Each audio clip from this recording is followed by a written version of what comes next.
講起全香港最壯觀嘅地質公園，絕對不得不提嘅就係香港最東北面，名為東平洲嘅島嶼。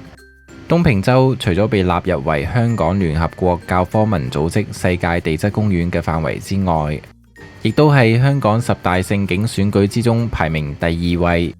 呢一個香港東北面扁平嘅小島，全島都係由沉積岩所組成。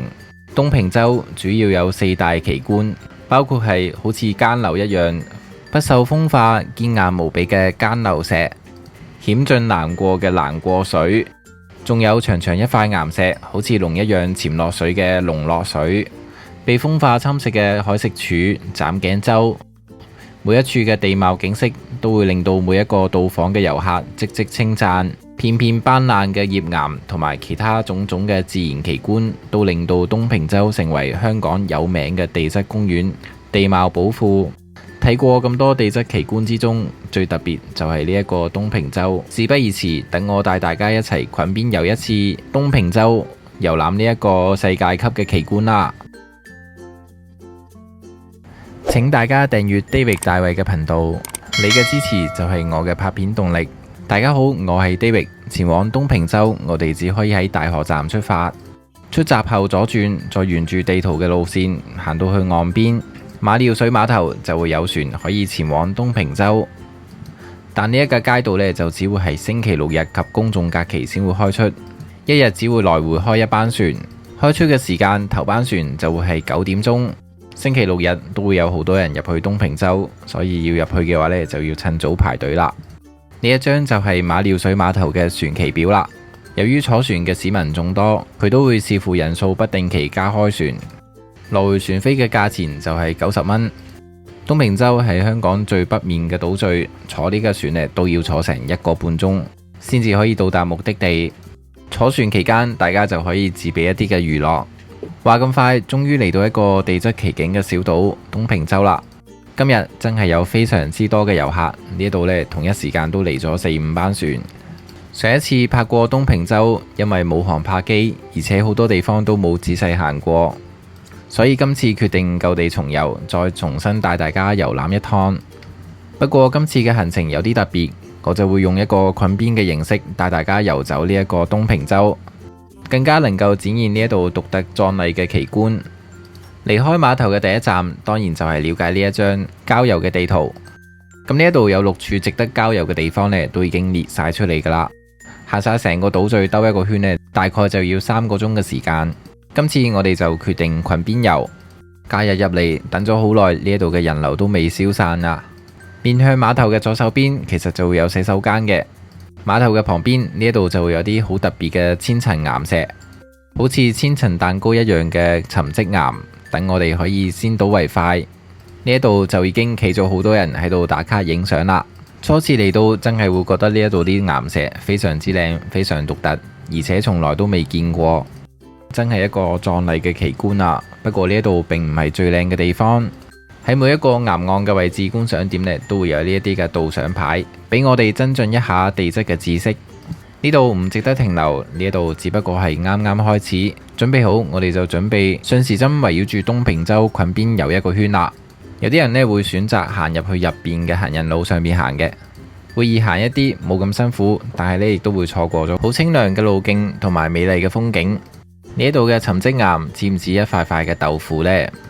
繼續沿岸走埋落去，呢一度呢就係叫做阿媽灣嘅地方。呢一堆嘅岩石好多嘅裂紋。岩石就好似風化到變成棋盤一樣，吸引好多人駐足停留打卡。阿媽灣呢一個沙灘呢，都唔係一個幾理想幾靚嘅沙灘，因為呢一度嘅沙都好粗糙，仲有一啲破舊嘅房屋。右上角呢，仲會有一間天后廟，亦都係景點之一。繼續沿住海岸走埋落去，我哋即將會去到我哋第一個好重要嘅景點堅樓石，距離仲有15分鐘嘅路程就可以去到啦。沿路呢，暫時都冇咩有特別睇頭嘅風景，不過嚟呢度嘅旅客呢，就好中意攞呢啲石頭呢堆砌一座塔出嚟。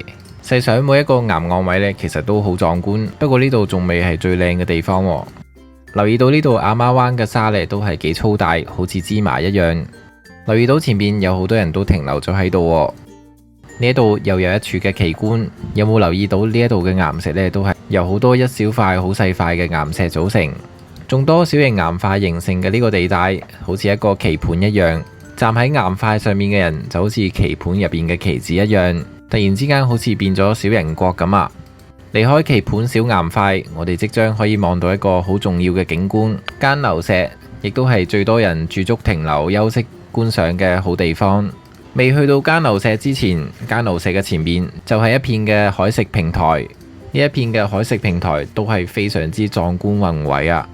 表面平坦，而且三尖八角，呈現一個搭浪嘅形狀，向一個方向叉出去。間樓石就喺眼前啦。不過石頭上面一定會有好多人爭住上去打卡影相，就係東平洲嘅，因為呢一度就係東平洲嘅打卡景點啦。我就比較中意欣賞呢一個海蝕平台潮退之後呢，所形成嘅潮間帶，一個個嘅小潮池，就成為咗魚仔、海膽同埋唔同貝殼類生物嘅生境棲息嘅樂園。美麗嘅風景從高空上面睇，更加有另一番嘅體會啊！等我都喺呢一度玩航拍機拍攝呢一度咁重要嘅特色景點俾大家欣賞一下啦。好耐之前嚟嘅時候都仲未有航拍機，所以一直都想拍翻呢一度嘅景象俾大家欣賞。難得今次有機會嚟，可以彌補翻呢一個遺憾。呢一度嘅潮間帶好多都呈現三角形，都係非常之壯觀啊！輪到呢兩嚿非常之突出嘅岩石啊，兩座樓高2層嘅海蝕柱喺呢個海蝕平台上邊屹立不倒，就好似兩座嘅間樓一樣，守護住東平洲。唯獨是呢兩嚿嘅間樓石特別堅硬，所以風化程度特別慢，就突出咗呢兩嚿岩石出嚟啦。呢兩嚿間樓石同埋呢度嘅海蝕平台係咪非常之壯觀呢？不過過嚟呢度嘅旅客實在太多啦，要同呢兩嚿石打卡都唔係咁容易。兩座巨石前面嘅平台都係一個幾理想嘅大休息點，面向住一望無際嘅大海，享受吹嚟嘅涼風。真係坐一日都唔會覺得厭啊！底下構成呢一塊巨大嘅岩石，都係一層層建構而成嘅沉積岩，非常之特別啊！不過今日實在太過多人啦，喺度提提大家，咁重要嘅景點呢，大家一定要好好愛惜呢個地方啊！唔好帶走呢度任何嘅嘢，唔好破壞呢度嘅海洋生物，唔好留低帶嚟嘅垃圾，亦都唔好破壞呢度自然構成嘅地質景象。好啦，間樓石欣賞完之後，我哋準備要去下一個嘅景點啦。呢一個嘅景點其實就喺間樓石嘅旁邊，一處叫做難過水嘅地方。睇下呢度嘅懸崖峭壁同埋底下嘅平台，站喺底下平台上面就可以睇到呢度一層層非常整齊沉積岩嘅紋理。難過水呢度顧名思義就係一個比較難通過嘅地方，亦都唔係經常可以通得過。要揀啱潮退嘅時機先至可以行呢一段路。咁啱今日真係非常之好彩啊！大潮退我哋就可以輕易行過呢一段路啦。上高係非常之陡峭嘅懸崖峭壁，簡直就係巨大版嘅間樓石啊！喺底下我哋就可以用一個縱切面嘅角度觀賞一層層構建而成嘅懸崖峭壁。其實都真係好值得行呢一段路，但係有好多人都唔識得行呢一段路。亦都有好多人唔知呢段路係可以通得過。通常啲遊客呢都會沿住上面嘅郊遊徑一條正式嘅山路上邊兜一個圈嘅，不過就會錯過咗呢一度好多嘅美景啦。而下一處我哋可以望到嘅景點呢，就係一處無人之境啦。哇，有一處好似鷹嘴咁突出嚟嘅岩塊啊！呢一塊沉積岩呢，亦都係相對比較堅硬嘅岩塊，睇到好多千層蛋糕嘅紋理啊，真係非常之靚啊！呢一段路上邊呢，你話難唔難行呢？我自己覺得呢，就容易過行上山嘅路嘅，因為全部都係捆邊平路咁向前行。不過呢，亦都會帶一啲嘅危險性啦，有機會跌落水啦。哇！行緊呢一條難過水呢，一定要喺潮退嘅時候先至可以通得過，超靚咯，好震撼！上面嗰啲岩石啊，哇，好多層，你根本數都數唔晒咁多嗰啲層層疊沉積岩啊，好犀利！同埋行呢啲路呢，佢因為嗰啲岩石一層層啊，好似刀片咁啊，有啲介手啊，所以行過嚟要戴手套咯。好犀利，好似懸崖峭壁咁，好犀利，好靚啊！成段路最難行都只不過係頭嗰段，之後行呢段路呢就更加容易行啦。嗱，嚟到呢一個岩岸位呢，好似風琴一樣，一條條噶懸崖峭壁啊，哇，好震撼，都唔係成日有機會可以行呢一啲路呢，可以咁震撼。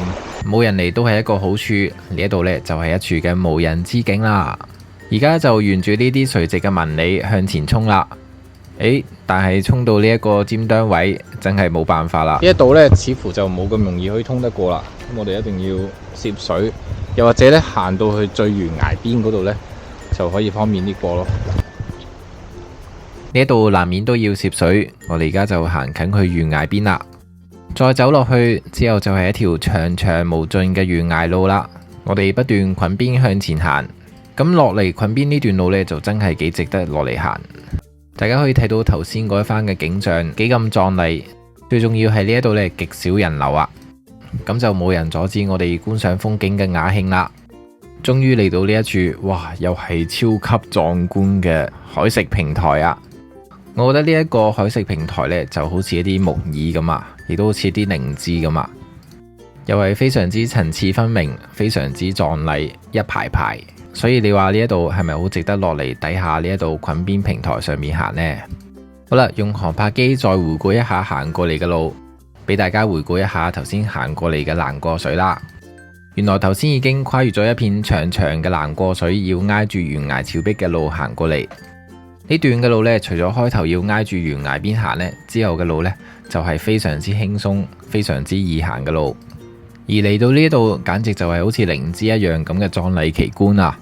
企緊嘅呢個平台亦都係非常之寬闊啊，外圍少少呢，就形成咗一個好寬闊嘅天池啊。可惜今日天氣凍啊，如果唔係都想落去游水啊。繼續順住行落去，其實前面就係另一處好有特色嘅景點，叫做龍落水。我哋就喺呢一度整裝完，又繼續出發啦。咁原來落嚟呢一個海岸嘅平台上面呢，就算唔係裙邊行過嚟呢，其實都可以行落嚟嘅。嗱，喺右上方呢，正正就有一個人準備行緊落嚟啦。咁原來喺上面正式嘅行山路上面呢，經常都會有一啲開拓出嚟嘅路係可以沿路行落嚟呢度嘅。我哋而家呢，就繼續向前進發啦。咁喺呢個沿岸嘅海岸上面行呢，真係非常之舒服啊，好行過上面嘅行山路啊。去到呢一個位呢，又遇到一個難關位啦。呢度要落少少水啊！哎呀！喂，大衛，過去搬嚿石俾我哋啊！冇石嘅，邊度可以有石？呢度擒過去都得嘅，不過麻煩啲咯。要揾嚿石翻嚟啊！冇啊，冇石啊！真係可惜啊！就算跨過呢一個水凼，前面都係冇路可以行得過去啊！前面咁多人嘅地方就係龍落水啦，斷開咗，真係冇辦法可以行得過啊！除非游水過去。呢度啲水呢，真係好清啊，碧綠色，哇，可以睇到個底。不過可惜呢，就係呢度呢條路斷開咗，爭一橛，爭少少就可以到對面。呢度真係要游水過去。咁凍嘅天氣都係決定唔落去游水啦，都係行返回頭路，另謀出路啦。不過好彩嘅係，我一路行過嚟嘅時候呢，一路都有留意上面有冇路可以行上去。係咯，我頭先呢度見到有人經過嘅，我都見到喎。但係呢度上好似有啲難度喎，係嘛？呢度可以上返條大路咯，喺度上啦，喺度試下啦，上到嘅喺度嗱。好肥啊！呢嚿突出呢嚿石上面呢，頭先見到有人經過嘅。好啦，揾到條路，我哋就嘗試可唔可以行返去正式嘅行山路上邊啦。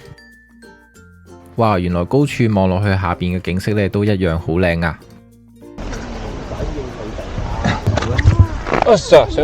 上到！咦？點上嘅喺度？呢度上？嗱，呢度捉住啲欄藤，1、2、3，哇！上到嚟，一定要捉住棵樹㗎。幾時咧？我係上咗嚟啦，已經。咁上呢個位呢，真係有好大嘅難度啊！大家上嚟嘅時候一定要小心注意安全啊！係咪好驚險？無端端變咗探險啊？係嘛？本來行條正式嘅路，都變咗探險嘅路。呢度啊！哇，幾經辛苦呢，終於可以行返上去正式嘅行人徑上面啦！啲遊客呢，都俾我哋一啲好奇怪嘅目光啊！咁咁其實龍落水呢，就喺前面冇幾遠嘅位置啦。咁我哋而家就即刻行過去啦。望落去下低呢，就已經見到好多嘅人流。好啦，嚟到東平洲第3處必到嘅景點龍落水就喺呢一度啦。呢度有好多塊細塊嘅石頭，好多小朋友就好中意喺度堆砌石頭。咦，叫得做龍落水，條龍喺邊度呢？正正就係我而家企緊嘅呢個位置啦。不過要完整咁睇到成條嘅龍，我哋就要落去下低先睇得到啦。呢一個角度睇又似唔似一條龍呢？真係非常之壯觀，一塊完整平坦垂直嘅岩石，一路斜住落水，延伸落水底，真係非常之獨特嘅奇觀啊！呢一條龍落水嘅奇觀係一條長達100幾公尺嘅岩層，一路延伸到去海嘅深處，隱約都見到佢嘅身影。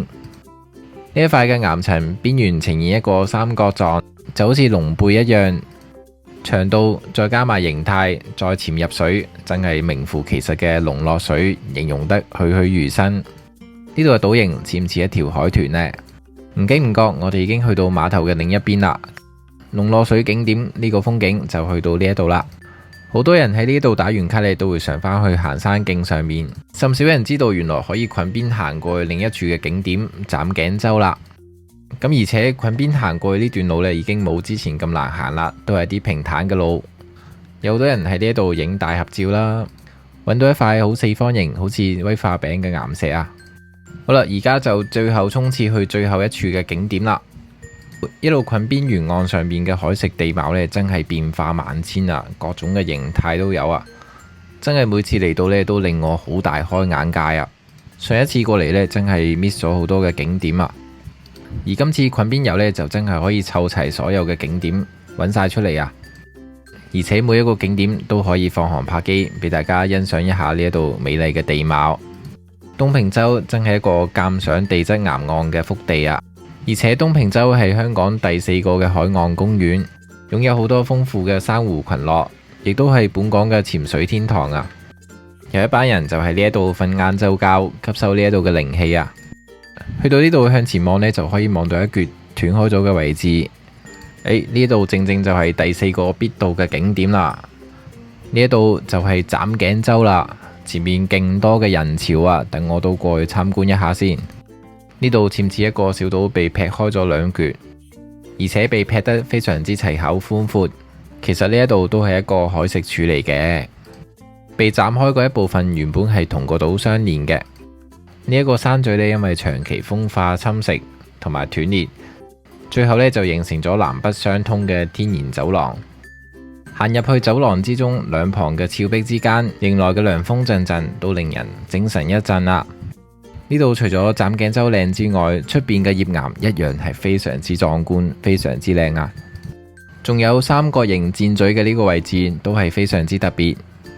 此行有咁多風景睇，大家又會唔會覺得非常滿足呢？的確係非常值得一嚟啊！